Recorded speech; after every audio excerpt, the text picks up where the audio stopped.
പുതിയ ഇൻസ്പെക്ടർ ഇനിയും ചാർജ് എടുത്തില്ലേ? ഇല്ല സാർ. ഇപ്പൊ ഇൻസ്പെക്ടറുടെ ജോലി കൂടി എനിക്കായി. ഞങ്ങൾ അറിഞ്ഞില്ല സാർ. അറിഞ്ഞിരുന്നെങ്കിൽ ഇവരെ മതി മതി മതി തല്ലും തടവൊക്കെ പതുക്കെ മതി. മേലാൽ ഈ പ്രദേശത്തും തെമ്മാടിത്തരം കാണിക്കാൻ ഇവർ തോന്നരുത്. അത് ഞങ്ങൾ ഏറ്റു സാർ. ഓൾറൈറ്റ്, വരട്ടെ. Well done my boy. മിടുക്കൻ. നീയാണടാ എന്റെ മകൻ.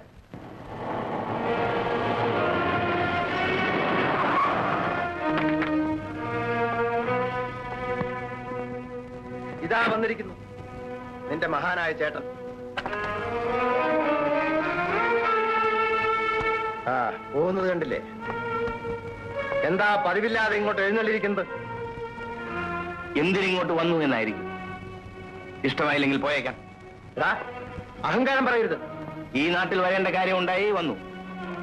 ഹോട്ടലിലെങ്ങാനും ഒരു മുറി എടുക്കാമായിരുന്നു. പക്ഷേ സ്വന്തം അച്ഛന്റെ എസ്റ്റേറ്റും ബംഗ്ലാവും ഇത്ര അരികിലുള്ളപ്പോ നാട്ടുകാരെ കൊണ്ട് ചിരിപ്പിക്കരുത്. അതുകൊണ്ട് ഇങ്ങോട്ട് കാര്യം ശത്രുക്കളെ സ്വന്തം കൂടാരത്തിനകത്ത് കയറ്റി താമസിപ്പിക്കുന്നതാണ് എന്റെ പതിവ്. മുകളിൽ നിന്റെ പഴയ മുറിയുണ്ട്, പോയിക്കോളൂ. ഏതായാലും ഒരു ഭീഷണിയായിട്ടാണല്ലോ നിന്റെ വരവ്. Okay, you can go up. Thank you.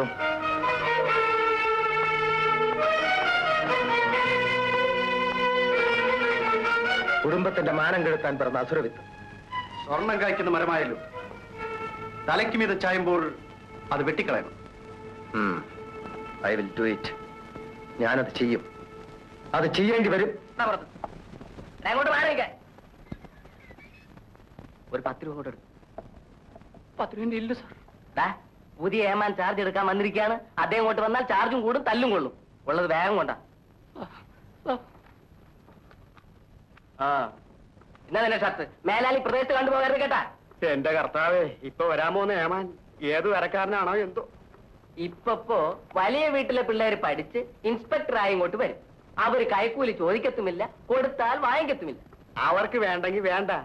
ഏതായാലും പോലീസുകാര് പട്ടിണിക്കാരാ. അവർക്ക് കിട്ടുന്ന വാങ്ങിച്ചോട്ടെ എന്ന് വിചാരിച്ചാൽ മതിയായിരുന്നു. എന്റെ ജീവിതത്തിൽ ഒരു പ്രൊമോഷൻ കിട്ടി ഇൻസ്പെക്ടർ ആകാനുള്ള യോഗമില്ല. ഏതായാലും ഈ കസേരയിൽ ഇരുന്നെങ്കിലും എന്റെ ആഗ്രഹം ഒന്ന് സാധിക്കട്ടെ.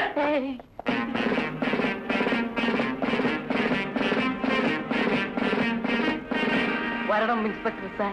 അറ്റൻഷൻ. What is this? എന്താ ഇത്? ഞാനൊരു പോലീസ് ഓഫീസറൊന്നുമല്ല. നിങ്ങൾ ആകെ തെറ്റിദ്ധരിച്ചിരിക്കുകയാണെന്ന് തോന്നുന്നു. ഞാൻ ഇവിടുത്തെ പോലീസ് ഇൻസ്പെക്ടറെ കണ്ടൊരു വിവരം അന്വേഷിക്കാൻ വന്നതാണ്. ഞങ്ങളെ കളിപ്പിക്കണ്ട സാർ, ഞങ്ങൾക്ക് ആളെ മനസ്സിലായി. മിസ്റ്റർ, ഞാൻ മനസ്സിലായി സാർ. പുതിയതായി ചാർജ് എടുക്കാൻ വന്ന ഇൻസ്പെക്ടർ സാർ. ട്രെയിനിങ് കഴിഞ്ഞു വരുന്ന ചെറുപ്പക്കാരായ പുതിയ ഇൻസ്പെക്ടർമാർ മഫ്റ്റിയിൽ കയറി വന്ന് ഞങ്ങളെ പരീക്ഷിക്കുമെന്ന് ഞങ്ങൾക്കറിയാം. മലയാള സിനിമ ഞങ്ങളും കാണാറുണ്ട് സാറേ. യക്ഷിപ്പാറു എന്ന ചിത്രത്തിലെ സോമൻ ചെയ്തതുപോലെ എന്തെങ്കിലും കാര്യം സാധിക്കാനാണെന്നും പറഞ്ഞ് ഇവിടെ കയറി വരും. ഞങ്ങൾക്ക് എന്തെങ്കിലും തരും. പട്ടിണി പരാധീനത കൊണ്ട് ഞങ്ങൾ അത് കൈനീട്ടി വാങ്ങിക്കും. നാളെ കാലത്ത് യൂണിഫോം ഇട്ടുകൊണ്ട് വന്ന് ഞങ്ങളെ കുപ്പിയിലിറക്കും. എന്റെ പൊന്ന് സാറേ, ഞങ്ങളെ ചതിക്കല്ലേ. സാർ ഇൻസ്പെക്ടർ സാർ തന്നെയാ. അറ്റൻഷൻ. അറ്റൻഷൻ. ഒരു ചെറിയ മിസ്അണ്ടർസ്റ്റാൻഡിംഗ്. ഞാനാണ് പുതിയ ഇൻസ്പെക്ടർ എന്ന് വിചാരിച്ച് ഇവർ ഇതെന്റെ കഴുത്തിലിട്ടു. Please take your seat. Thank U.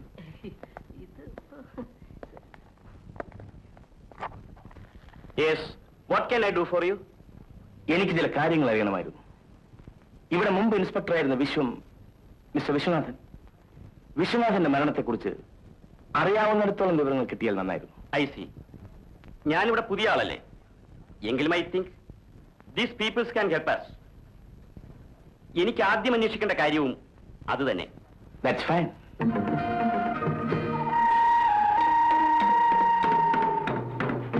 ഇവിടെയാണ് മോട്ടോർ ബൈക്ക് കിടന്നിരുന്നത്. Any damage? ബൈക്കിന് കേടുപറ്റിയിരുന്നു? ഇല്ല സാർ. ബൈക്ക് മുതൽ ദാ കാണുന്ന പാറക്കെട്ട് വരെ രക്തമൊഴുകിയ പാടുണ്ടായിരുന്നു. അതിനപ്പുറം എന്തെങ്കിലും? ഒന്നും കണ്ടില്ല. പിന്നെ മരിച്ച മനുഷ്യൻ ആകാശത്തിലേക്ക് പറന്നുപോയോ? ആ പാറക്കെട്ടിന്റെ അപ്പുറം അഗാധമായൊരു കൊക്കയാണ്. കൂടാതെ അവിടെയൊക്കെ കടുവ ഇറങ്ങുന്ന സ്ഥലവുമാണ്. ഇവിടെ വെച്ച് പലരെയും കടുവ പിടിച്ചിട്ടുണ്ട് സാർ. ശവശരീരങ്ങൾ കിട്ടാറില്ല. ചിലരുടെയൊക്കെ എല്ലുകൾ 5-8 നാഴിക ഉള്ളിൽ കാട്ടിൽ നിന്ന് കണ്ടു കിട്ടാറുണ്ട്. അതും 2-3 മാസത്തെ തിരച്ചിലിന് ശേഷം. ഇപ്പറഞ്ഞ കാര്യങ്ങളൊക്കെയാണ് റെക്കോർഡിലുള്ളത്. ഇവിടെ പെട്ടിട്ടുള്ളവരാരും തിരിച്ചു വന്ന ചരിത്രമില്ല സാർ.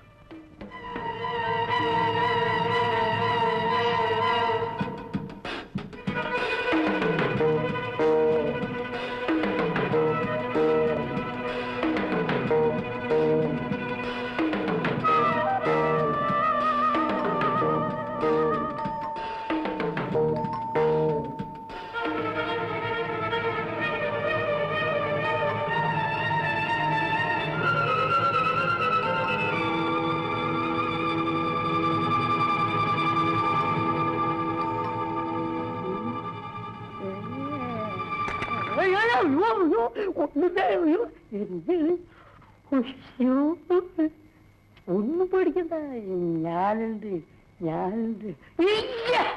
കണ്ടോ, ഇതൊക്കെ അറിയാം. അതാണ് പേടിക്കണ്ട.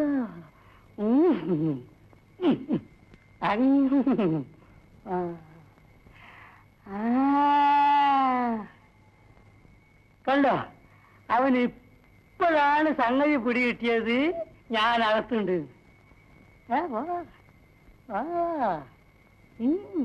ഞാനേ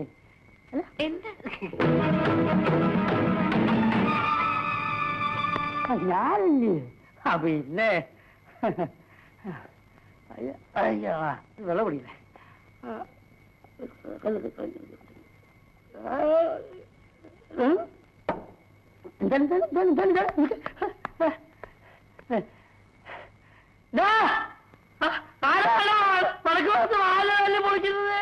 ഞാൻ നോക്കിട്ട് വരാം കേട്ടോ. അവിടെ ഇല്ലേ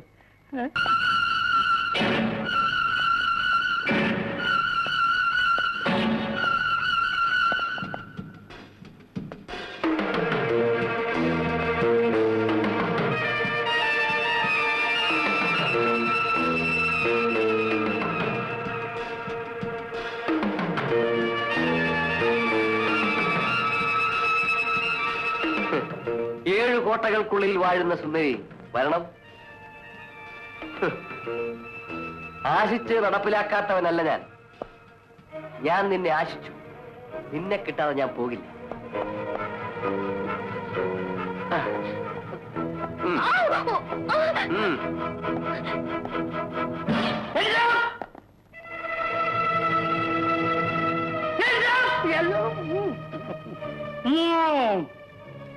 ഇല്ല, ഞാൻ പണ്ട് മിലിറ്ററി സർവീസിൽ ഇരിക്കുന്ന കാലത്ത് സിംഗപ്പൂർ മുതൽ നിലമ്പൂർ വരെ പരക്കെ വെടിവെച്ചവനാ. വേണമെങ്കിൽ അവിടെ പോയി അന്വേഷിച്ചോ.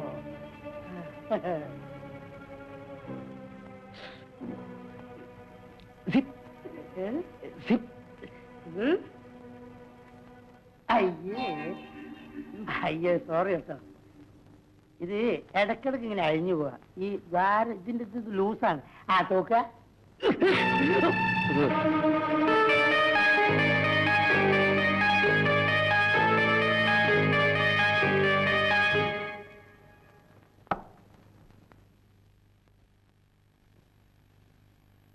പണ്ടങ്ങാണ്ട് എവിടെയോ ആരോ ചത്തിരിക്കും. അതന്വേഷിക്കാൻ നിനക്കെന്ത് കാര്യം? എന്തെങ്കിലും കാര്യം കാണും. കാര്യമില്ലാതെ ഞാനൊന്നും ചെയ്യാറില്ല. ഓ, നീ വലിയ ഡിറ്റക്റ്റീവ് ബ്യൂറോ ചീഫ്. ഇൻസ്പെക്ടർ വിശ്വനാഥന്റെ മരണകാരണം അന്വേഷിക്കുന്നതിൽ ചിലർക്കൊക്കെ ഭയം തോന്നുന്നത് പോലെ.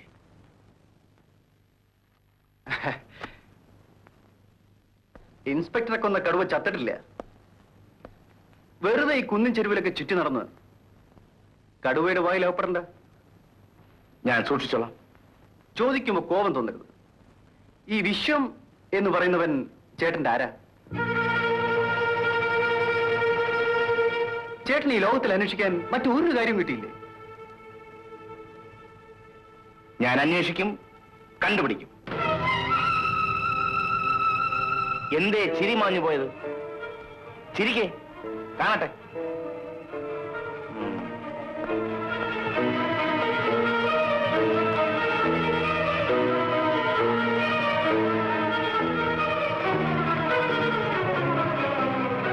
ഫ്യൂസ് ഊരിയ ഗ്രനേഡ് പോലെ അപകടകാരിയാണ് അവൻ. ആവശ്യമില്ലാതെ അവനോട് സംസാരിക്കരുത്. അച്ഛന് ചേട്ടന് ശരിക്കും മനസ്സിലായിട്ടില്ല. അതുപോലെ എന്നെയും.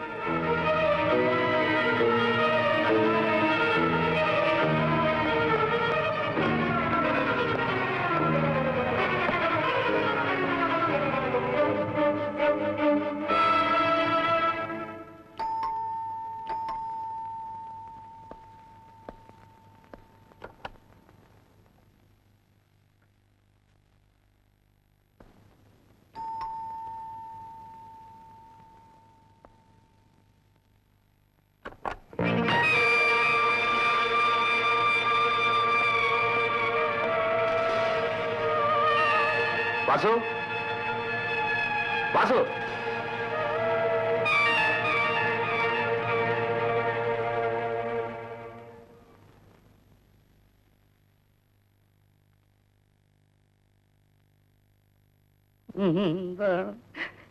എന്റെ ഈശ്വരോ, എന്തെല്ലാം എനിക്ക് എന്താടാ? ഇങ്ങോട്ട് മാറേക്ക്. ജയ വിളിക്ക്. പറയടാ. എന്റെ പൊന്നു സാറേ, എന്റെ നാടകന് കൊന്നോ. കുഞ്ഞ് കൈ വിട്ടുപോയി സാറേ. സാറേ, ആ ദ്രോഹി എന്റെ നെഞ്ചത്തിടിച്ച് ഇവിടെ മുഖത്ത് കുത്തി, പുറത്ത് ഇവിടെ കുത്തി, ഷർട്ടുള്ളതുകൊണ്ട് അറിയാത്ത ഉള്ളിലേക്കാണ് പരിക്ക്. എന്നിട്ട് എന്നെ ആ ബോധം കെടുത്തി ഇവിടെ ഇട്ടിട്ടാണ് ആ ദ്രോഹി കുഞ്ഞിനെ കൊണ്ട് പോയത് സാറേ. എന്റെ മോൻ വിശു മരിച്ചു. അവൻ നമ്മുടെ കുടുംബത്തിൽ പിറന്നവനല്ലെങ്കിലും കുടുംബത്തിന്റെ പേര് ചീത്തയാക്കിയിട്ടില്ല. ഇവളോ, ഇവൾ നീ എനിക്ക് കുറച്ച് വിഷമായിരുന്നതാ മോഹൻ. എനിക്ക് ജീവിച്ചത് മതിയായി. മോളെവിടെ? അവൾക്ക് എന്ത് പറ്റിയെന്ന് നാട്ടുകാരെ ചോദിച്ചാൽ ഞാൻ എന്ത് സമാധാനം പറയും? നാട്ടുകാരെ ബോധ്യപ്പെടുത്താൻ മാത്രമല്ല അമ്മായി, നമ്മുടെ കുടുംബത്തിലും ആണെന്നുണ്ടെന്ന് തെളിയിക്കാനെങ്കിലും ജയെ വീണ്ടെടുക്കണം. വേണ്ട മോഹൻ. അമ്മായി, അവൾ എന്നെ തോൽപ്പിച്ചു. പക്ഷേ ഇനി അവളെ രക്ഷപ്പെടാൻ ഞാൻ അനുവദിക്കില്ല.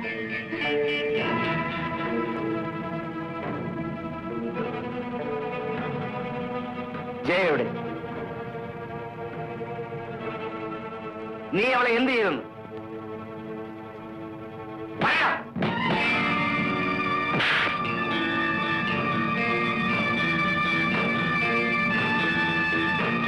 പറയടാ, ജയ എവിടെ?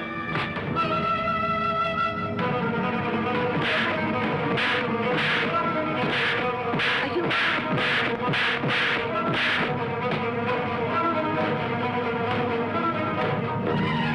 മാറി നിൽക്ക്. തൊട്ട് പോരുന്നവനെ. ജയയെ നശിപ്പിച്ച ശേഷം ഞങ്ങൾ ആക്രമിക്കാൻ വരുന്നോടാ. എവിടാ ജയ? പറയടാ, നിന്നെ കൊണ്ട് ഞാൻ സത്യം പറയിപ്പിക്കും. വേണ്ട പോലെ, ഇവനൊരു കാട്ടാളനാണ്. ഇവ നിന്നെയും കൊല്ലും. കൊല്ലട്ടെ അമ്മായി. ജയ നഷ്ടപ്പെട്ട ശേഷം ഞാനും അമ്മായും ജീവിച്ചിട്ട് എന്താ കാര്യം? പറയടാ, എവിടാ ജയ? എവിടാ ജയ? നിന്നെ ഞാൻ കൊല്ലും. എടാ, വിടറാ. തൊട്ട് പോരുത്. എനിക്കിനി അവൻ മാത്രമേ ഉള്ളൂ. അവനെ നീ ഉപദ്രവിക്കരുത്. കടന്ന് പുറത്തു പോകാൻ. പോയിക്കോളാം. പക്ഷേ അമ്മയുടെ മകൾ എവിടെ? ഇവിടെ ഉണ്ടെന്ന് പറയൂ. ഞാൻ സമാധാനത്തോടെ പോയിക്കോളാം. എന്റെ മോൾ നിന്റെ വീട്ടിലില്ലേ? ഉണ്ടെങ്കിൽ ഞാനിവിടെ വരില്ലായിരുന്നു. ഈ മൃഗം അവളെ എന്ത് ചെയ്തെന്ന് എനിക്കറിയണം. നീ അത് പറയുമടാ. നിന്റെ സ്വഭാവം എനിക്കറിയാം. ആവശ്യം കഴിഞ്ഞ ശേഷം നീ പെൺകുട്ടികളെ ചവിട്ടി പുറത്താക്ക്, ഒന്ന് കുഴിച്ചു മൂടും. എവിടെ ജയ? എവിടെടാ ജയ? എന്റെ മോളെ കൊന്നോ? എടാ, നീ എന്റെ മോളെ കൊന്നോ? എന്റെ മോള്, എന്റെ മോള്. അമ്മായി,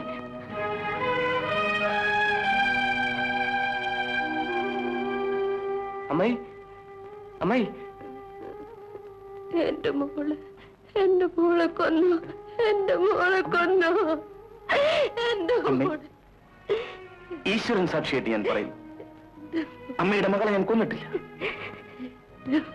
മനുഷ്യനായി പിറന്ന ഒരുവൻ അവളെ കൊല്ലാൻ മനസ്സ് വരില്ല. അവളെ ഞാൻ കണ്ടുപിടിക്കും അമ്മേ. അമ്മയുടെ മുമ്പിൽ കൊണ്ടുവന്ന് നിർത്തും. ഇത് സത്യം.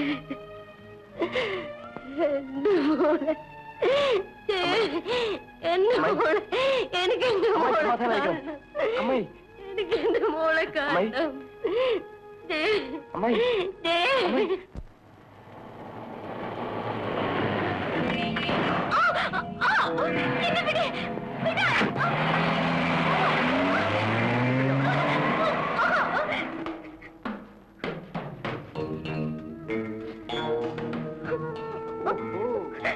നീ ആ പഴയ ഇൻസ്പെക്ടർ അന്വേഷിച്ചു വന്നവളാണ്.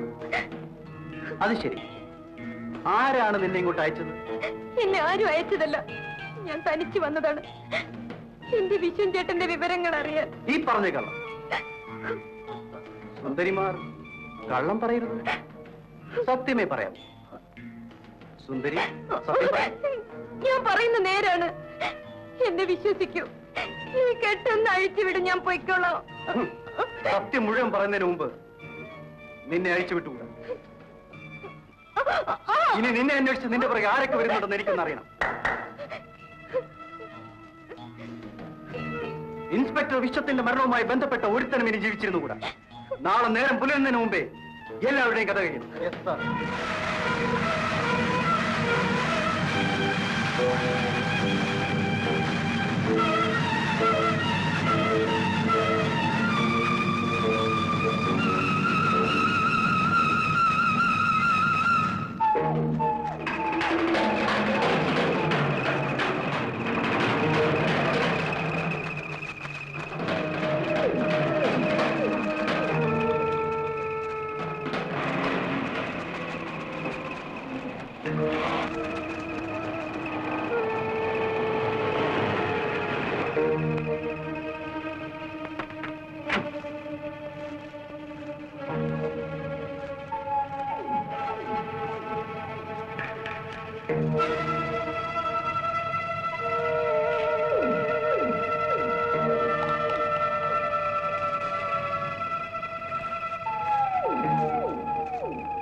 ആരാണ് നീ?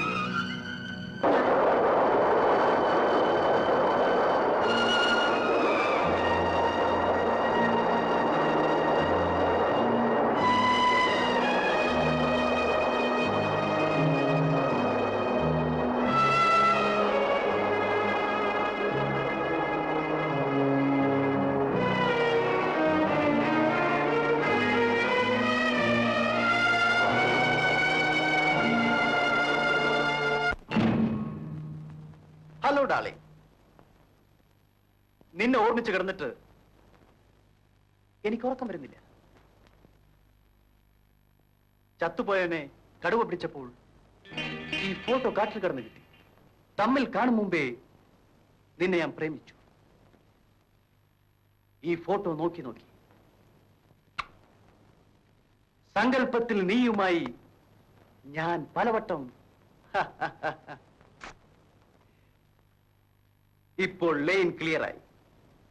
നീ ഒറ്റയ്ക്കായി. എന്റേത് മാത്രം. ദൈവം ദയാമയനാണ്. നിന്നെ വിളിച്ചുകൊണ്ടുവന്ന് എന്റെ കയ്യിൽ തന്നു. Come on now.